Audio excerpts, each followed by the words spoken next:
Hello friends and enemies, welcome back to Happy For Now. It's me Isabel here with fun announcement, TBR, rec video. This is a whole mashup of a lot of things happening in one video, so I will have timestamps down below. If you aren't following me or other hosts on Instagram or YouTube, you may not have seen the Queer Romance Readathon is happening in June.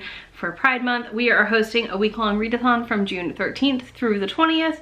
This is our bingo board. I'm gonna leave that up while I tell you all of my amazing co-hosts. First of all, we have Perpetual Pages, Tamika's Library, Bear from E2 Brody, Beautifully Bookish Bethany, who brought us all together, Thor Wants Another Letter, Pucks and Paperback, Happy For Now myself, Ashley from Bookish Realm, Neeks, and Dynamic Dylan. All of these are amazing creators on YouTube, TikTok, Instagram, they're all over, who are all queer in some way, and I highly recommend you check all of their content out. Other people have shared their TBRs already and other things. I'm just, as always, behind. But I did put up a box on Instagram and asked if y'all had any requests for specific recs. So, bingo board is going away, and I'm gonna run through my recs first, then I'm gonna tell you my TBR and my plan for how and what I'm going to be reading during this week-long readathon. Of course, you'll be getting a reading blog. And oh, also the other thing to note, we're going to have reading sprints throughout the week. First day's reading sprints are on my channel, June 13th from 11 Eastern to 2 p.m. Eastern time. I've got some friends joining me, and I'm gonna be asking some other people to join, so get ready. We're gonna read a ton of queer books, and I'm so very, very excited about it. Let's dive right into recs. I wanna note I'm gonna be duplicating some recs from the Chapter 3 podcast that I just did with Bethany, or is about to come out. I don't think it's out yet. I will link to it down below in the description box and note when it's coming out for you, where we did talk about a bunch of queer romance recs, so that's another good spot to check out if you're looking for more ideas along with everyone else's videos. So first up, I had erotic romance. I think erotic romance, the center here is really books that are a lot more steamy and have a lot more sex in them than your usual romances. One that I'm gonna rec here that I didn't rec in the podcast is No Room at the End by Brooke Winters. This would count for a FF romance, a novella. It's definitely erotic. It is pretty kinky. It also counts for indie author, so you could get quite a few squares here. This is a wintertime, like Christmassy romance where they are flooded in at the end, and they have a whole scene together. It has very much BDSM themes and dynamics happening in this, so that may not be for everyone. There is like some humiliation stuff, but it was really, really good, really, really spicy. Highly recommend. The other one I will rec is Neighborly by Katrina Jackson, or The Roommate by Brandy Bush. It's the same author. That is her like dirty pen name. Neighborly is two women falling in love who are neighbors and having a very open polyamorous romance. This can count for polyamory as well, obviously. Black author.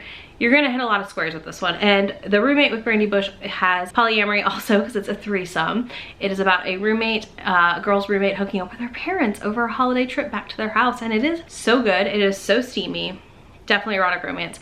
And a lot of Katie Roberts books honestly are erotic romance. Gifting Me to His Best Friend is one that I've heard wrecked for this one. I have not read that one yet. I need to read it, but that would also be a good option.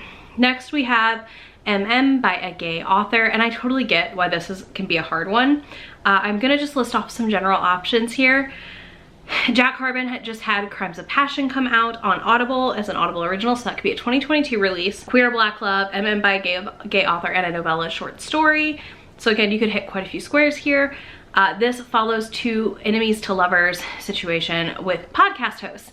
So they're rival podcast hosts, and they both do different style of true crime podcasts. So do content note here, obviously, that we're gonna have discussions of true crime here, and there's like cannibalism with this murderer they're using and all these other things. It is set in the past a good chunk. I think the murders in this one are like 1940s, so it's not like recent. So there's that. I really, really like this book. Then we have Cole McCade, who I've read a couple things from, specifically their Karina Adores line, just like that. So you would get Karina's Adores line, MM, and that book also features two men in love that has age gap student-teacher, well, former student-teacher relationship. This one's really good. It's very soft in a way, and like sweet. It is about a man mourning the loss of his wife and, you know, embracing his sexual identity in other fashions, and it's just very, very sweet. You also could read Cemetery Boys by Aiden Thomas. That would also count for this prompt. If you haven't read Cemetery Boys, where have you been? I highly recommend you pick it up. That is one of my favorite YA romances. I know I'm not the only one who loves that book, so I just don't think you could go wrong there. Then we had sci-fi fantasy. So I don't actually have recs for sci-fi fantasy queer romance, which is weird because I thought I had more. I mean, I think In the Vanisher's Palace by Aliette de Bodard, I don't know if I said that right, is a like tour novella. It's not like pure romance, but I feel like you could make it count here. This follows a girl in this palace. It's kind of Beauty and the Beast themed, falling in love with the dragon. It's very good. I really, really loved it. It was on Hoopla. I listened to it that way, and it was really, really great. Highly recommend that one, but I actually don't have a ton. I know Sky Keelan, who I've not read yet, I'm hoping to read during the readathon, has some sci-fi sapphic romances though. So you could possibly start there. Next, I have Asexual Rep. The only author I have like off the top of my head for this is Claire Kahn. Some people don't like Let's Talk About Love and some of her other books. I personally am going to be trying to pick up the Romantic Agenda by her during the readathon, but I don't, like, that's one of the rep identities that I struggle to find books for. So please, please, please tell me some in the comments if you have them, because I do want to read more of it. Indigenous author, I have Cole McCade on here. He is he's a very mixed author. He's like Asian and Indigenous, and I think he's Latin also. So that is an option. Again, the book I recommended from the Karina Doors line, just like that, would be an option here. That would be great. And then I had Non-Binary as another one that people were asking for, and I actually have 2 recs for here that I really liked. First, I just read it, which is Love and Other Disasters by Anita Kelly. The author is non-binary, and we have a non-binary main character, London, who enters a cooking competition and is their first openly out non-binary person on the show, and their romance with Dahlia, who is a recently divorced woman who's queer or bi/pansexual, however you want to use it label. So again, you could hit quite a few prompts here. And this one was absolutely adorable. I didn't love the third act breakup. I'm gonna say that here. I've said it everywhere else, so that's my only note. I didn't love the third act breakup, but I think overall it's a really good story, and it was a really solid romance. The other one is Feed by Avita Weiss. This is also a novella indie romance, so you could hit some of those prompts as well. This features a incubus and a death moth fairy who, with a non-binary character. The death moth fairy is non-binary. How do I rec? This one is very explicit. This is not like straight romance. It also could count for your erotica category. And I really, really love this. Avita does these really sweet little novellas before she releases full-length books with the characters. So you kind of get to meet the characters, get a feel for them, and then continue from there. And I really love that about her writing. I really liked Feed, but if you're not like a pure smut person, you're not gonna like it.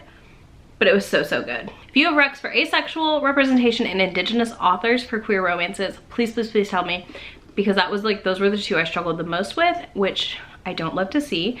I am hoping to pick up a Two-Spirited author from a list that Michelle, Thor Wants Another Letter, sent the group chat during this readathon also, just to like start expanding my horizons, because I honestly realized I've never read any, and I think it's really fun to go out and find things I've never read from and read them.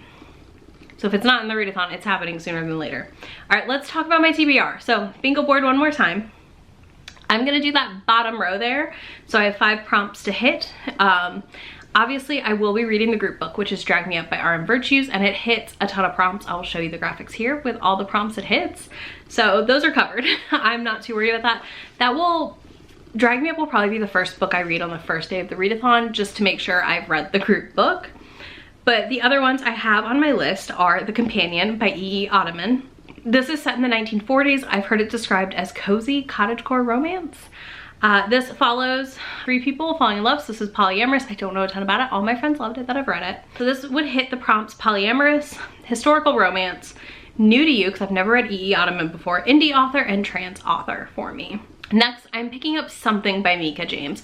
Mika James has been on my TBR for freaking ever, and I keep not picking up her books, like, because I don't forget about them, but like the one I have is like holiday themed. So I just found out they're also on Scribd. So I'm probably gonna pick up one on Scribd. She writes a lot of sapphic romances, so she would count for the FF romance for me, queer black love, and a black author. I'm very excited about that one. Next, I have His Quiet Agent by Ada Marie Soto. This is a no heat romance, so this is going to be one that I can put on my fade to black list.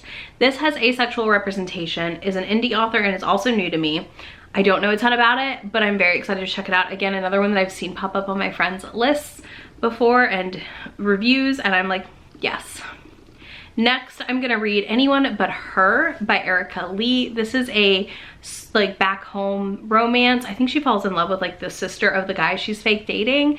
I know Tamika really loved this book a long time ago when she read it, and that means I need to read it. So I will be picking that up during the readathon. Another one also that is very short. It will count as lesbian author for me, and I think it will also count for a novella length work. And then last but not least, the book on my list that I absolutely must get to is For the Love of April French this is by Penny Ames. This is one that I have heard so many people rave about. This would count for my Karina Adores one, also trans author, trans character. This follows a kink club situation, which I'm very interested in. And everyone I know that has read this book loved it, so I'm very, very excited to pick it up. And I just really want to make sure I'm supporting the Karina line when they release stuff like this, because like the Karina Adores line is really pushing to be innovative in the space of romance, and I do appreciate that. So yeah, I want to make sure I'm reading this sooner than later. But yeah, that is my TBR for the readathon. Let me know if you're joining us. Let me know if you have any other ones you need recs on. And if you don't want to do that, you can leave me a rainbow related emoji of your choice. Whether it's a rainbow, a flag, your flag and emojis, go for it. Please and thank you. Happy Pride Month. I'm very excited for the readathon. I will have links to all these books that I talked about and authors in the description box, as well as links to my friend anywhere on the internet, and I will see y'all in just a few days. Bye. Already packing, come with me. I'm not really asking. We'll get away to a place where we don't know. About to see the world in action, what we can be. Life with no distractions, we'll get away.